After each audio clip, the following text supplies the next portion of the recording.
वालेकुम। आज हम पढ़ेंगे क्वांटिटेटिव रीजनिंग। उसमें सबसे पहले हमारे पास क्वांटिटेटिव रीजनिंग क्या होते हैं, बेसिक मैथमेटिकल स्किल्स होती हैं जो हम लोग बचपन में पढ़ते आ रहे हैं, जिसमें हमारे पास arithmetic, algebra, geometry and data analysis है।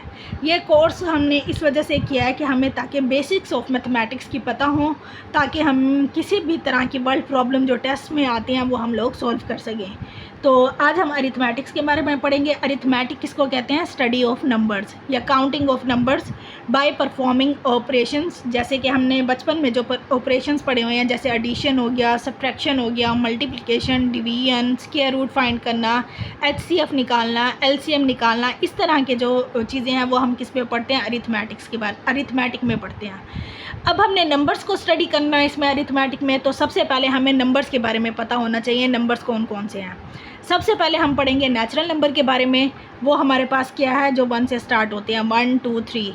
और दूसरा जो डेसिमल नंबर सिस्टम होता है वो कौन सा होता है? जिसमें हमारे पास जो नंबर्स होते हैं वो हमारे पास कितने होते हैं? 10 नंबर होते हैं। 0 1 2 3 4 5 6 7 8 9।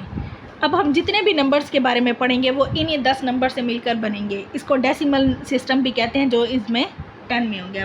आगे हम बाइनरी सिस्टम भी पढ़ेंगे, ऑक्टल सिस्टम भी पढ़ेंगे, जिसमें 8 नंबर्स होते हैं। ये हम पढ़ते जाएंगे। फिर अभी हम डेसिमल सिस्टम के बारे में पढ़ने हैं, और उसमें सबसे पहले जो नंबर्स हम बेसिक जो है हमारे पास नंबर का सेट है, वो हमारे पास कौन सा सेट है? नेचुरल नंबर, जो 1 से स्टार्ट होते हैं। उसके बाद हमारे पास होते हैं होल नंबर्स। होल नंबर्स हमारे पास कौन से होते हैं? जो 0 से स्टार्ट होते हैं। 0 1 2 3 4, इस तरह अप टू 100।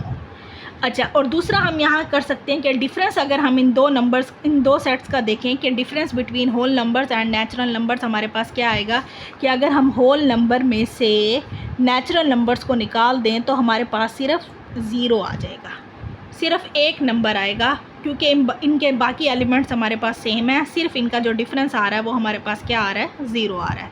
इसके बाद हमारे पास जो थर्ड सेट है वो हमारे पास क्या है? इंटीजर्स है।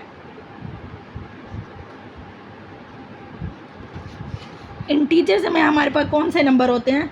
0 भी होगा, +-1, +-2, +-3, +-4, प्लस अप टू 100। इस तरह से नंबर्स होते हैं। इसको हम पहले डिफ़ाइन करते हैं कैसे। नेक्स्ट दरमियान में हमारे पास 0 होता है, और इस साइड पे हमारे पास प्लस वाले नंबर्स होते हैं, +1 2 3 4, इस तरह से आगे ये चलता जाएगा। और इस साइड पे हमारे पास -1 -2 -3 -4, और इस तरह से ये इधर अप टू 100। यानी कि 0 के राइट साइड पे हमारे पास पॉजिटिव इंटीजर्स होते हैं, और 0 की लेफ़्ट साइड पे हमारे पास क्या होता है? Negative integers. और जो 0 जो है वो हमें पता है कि न्यूट्रल नंबर है, ना वो पॉजिटिव होता है ना वो नेगेटिव होता है, और इसको हम क्या कहते हैं? 0 इंटीजर। हमारे पास इंटीजर्स की कितनी टाइप्स हो गई? 3 टाइप्स हो गई। एक 0 इंटीजर हो गया, 0 की राइट साइड पे हमारे पास पॉजिटिव इंटीजर हैं, और 0 की लेफ़्ट साइड पे हमारे पास नेगेटिव इंटीजर्स हैं। अब जो 0 है वो हमारे पास क्या होता है? इवन नंबर होता है। इवन नंबर्स हमारे पास कौन से होते हैं? जो 2 पे डिवाइड हो जाते हैं उनको हम इवन नंबर्स कहते हैं, और जो नंबर्स 2 पे डिवाइड नहीं होते हम उनको ऑड नंबर्स कहते हैं। तो हमारे पास एक नंबर इवन होता है और एक नंबर ऑड होता है। अब अगर हम देखें तो ये 2 हमारे पास इवन नंबर है, 1 हमारे पास ऑड नंबर है, तो इससे पीछे वाला नंबर हमारे पास क्या होगा? Even number. ये हमारे पास ऑड नंबर, ये हमारे पास इवन नंबर। तो 0 हमें क्या पता चला? यहाँ पे हमारे पास इवन इंटीजर है। इवन नंबर भी हम इसको कह सकते हैं और इवन इंटीजर भी कह सकते हैं। अच्छा, अब हम इसकी 0 की कुछ प्रॉपर्टी पढ़ते हैं कि 0 ना तो पॉजिटिव है ना नेगेटिव है। 0 हमारे पास क्या है? न्यूट्रल नंबर है। अब अगर हम किसी भी नंबर में 0 को ऐड कर देते हैं, नंबर में 0 को ऐड कर दें, तो हमारे पास उस नंबर में कोई भी फ़र्क नहीं पड़ता, तो वही का वही नंबर आएगा। जैसे अगर फॉर एग्ज़ाम्पल मैं इसमें 5 में 0 को ऐड कर दूं तो हमारे पास आंसर क्या आएगा? वही 5 आएगा। बिल्कुल इसी तरह से अगर नंबर में से मैं 0 को सब्ट्रैक्ट कर दूं, नंबर -0 कर दूं, तो वो हमारे पास क्या आएगा? वही नंबर आएगा, सेम नंबर। तो जैसे कि 5 में से हम 0 को सब्ट्रैक्ट कर दें तो हमारे पास वही आंसर आ जाएगा, 5 आ जाएगा। अब मल्टीप्लाई हम कैसे करते हैं 0 के साथ किसी नंबर को? जैसे अब मैं 5 के साथ किसी भी नंबर को मल्टीप्लाई कर रही हूँ तो आंसर हमारे पास क्या आएगा, 0 आ जाएगा। 0 से जो भी नंबर मल्टीप्लाई होगा वो हमारे पास क्या आएगा, रिज़ल्ट 0 आ जाएगा। तो हम क्या लिखेंगे, नंबर, इसकी प्रॉपर्टी हम कैसे लिखेंगे, नंबर को जब भी हम मल्टीप्लाई करेंगे 0 के साथ तो आंसर हमारे पास नंबर नहीं आएगा, 0 आएगा। और इसी तरह के 0 से हम किसी भी नंबर को डिवाइड कर दें तो वो हमारे पास आंसर जो आएगा वो हमारे पास क्या हो जाएगा, 0 होगा। कोई भी नंबर हो सकता है, जैसे 0 को 2 पे डिवाइड करेंगे तो आंसर क्या आएगा, 0।